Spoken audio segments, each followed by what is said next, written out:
Abra sua Bíblia no texto de Isaías, capítulo 41, versos de 1 a 10, e observe o que diz o texto. Calem-se diante de mim, ó ilhas, e que os povos renovem as suas forças. Que se aproximem e então falem, vamos nos reunir para o julgamento. Quem fez surgir no Oriente aquele cujos passos segue a vitória? Quem lhe entrega as nações e faz com que os reis se submetam a ele? Com a sua espada, ele os transforma em pó, e com o seu arco, em palha que o vento dispersa.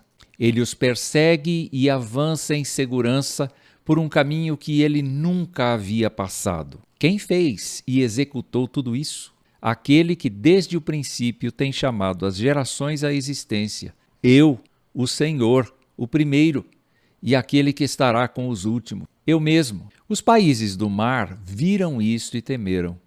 Os confins da terra tremeram. Eles se aproximaram e vieram. Um ajuda o outro e diz ao seu próximo, seja forte. O artífice anima o ourives e o que trabalha com o martelo encoraja o que bate na bigorna, dizendo que a soldagem foi bem feita. Então, fixam tudo com pregos para que não oscile. Mas você, Israel, meu servo, você, Jacó, a quem escolhi, você, descendente de Abraão, meu amigo, você, a quem eu trouxe dos confins da terra e chamei dos seus cantos mais remotos, e a quem eu disse, você é o meu servo, eu o escolhi e não o rejeitei? Não tema, porque eu estou com você. Não fique com medo, porque eu sou o seu Deus. Eu lhe dou forças. Sim, eu o ajudo. Sim, eu o seguro com a mão direita da minha justiça. A história da humanidade sempre foi uma aliada para se aprender acerca do presente e conjecturar sobre o futuro. O capítulo 41 da profecia de Isaías, por exemplo, pode ser visto como um oráculo que interpreta a história sob a ótica do governo de Deus sobre as nações. Era tempo de intensa mobilização de Ciro, o Grande, o rei persa que dominou o Oriente Médio entre 539 e 530 a.C., dando início a um domínio de todos os grandes impérios da humanidade ou da antiguidade por quase 200 anos, sucumbindo afinal diante dos impérios indo-europeus.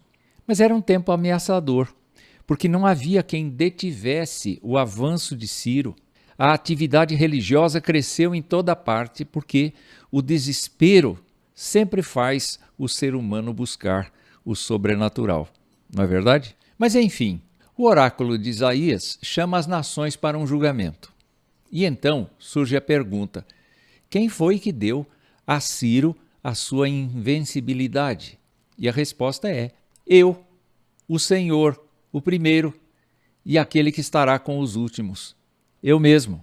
Todavia, a humanidade em geral duvida da verdade de que Deus articula e coordena a história de acordo com os seus eternos propósitos. A humanidade se basta, a humanidade se solidariza entre si, se encoraja e busca soluções que imagina serem suficientes. Até mesmo as religiões que há no mundo incentivam a busca da paz por meio de soluções dogmáticas e ritos criados por elas mesmas, como fórmulas mágicas para livramento do mal. Tudo em vão, porque as pessoas não aceitam a crença de que somente o Deus da Bíblia pode tratar adequadamente os rumos da história. O que fazer diante da impossibilidade humana? O oráculo de Isaías chama a atenção dos judeus para o fato de que eles existiam, porque Deus os chamou para andar com ele a partir de Abraão. Deu-lhe sua lei, determinou sua obediência a essas leis, e não importava o que Ciro viesse a fazer, eles não deveriam gastar-se em ansiedade e tentar resolver seus problemas pela sua própria energia ou estratégia. Deveriam apenas crer que Deus cuidaria deles. Conhecemos a história e sabemos que foi o próprio Ciro quem deu aos judeus a oportunidade de voltar para casa e reconstruir o Templo de Jerusalém. O que aprendemos no nosso presente? Primeiro, Deus continua o mesmo governante da história e das nações. Nada mudou. Ainda que a humanidade continue tentando ser autossuficiente. Em segundo lugar, se Deus governa tudo e separa para si pecadores, aos quais leva ao arrependimento e conversão para viverem em estreita comunhão com Ele, por que não atentar, não perceber o que Ele diz? Você é o meu servo, eu o escolhi e não o rejeitei. Não tema, porque eu estou com você. Não fique com medo, porque eu sou o seu Deus. Eu lhe dou forças. Sim, eu o ajudo. Sim, eu o seguro com a mão direita da minha justiça. O que levamos, então, para o futuro? Em primeiro lugar, a humanidade não fará nada que o próprio Deus não permita.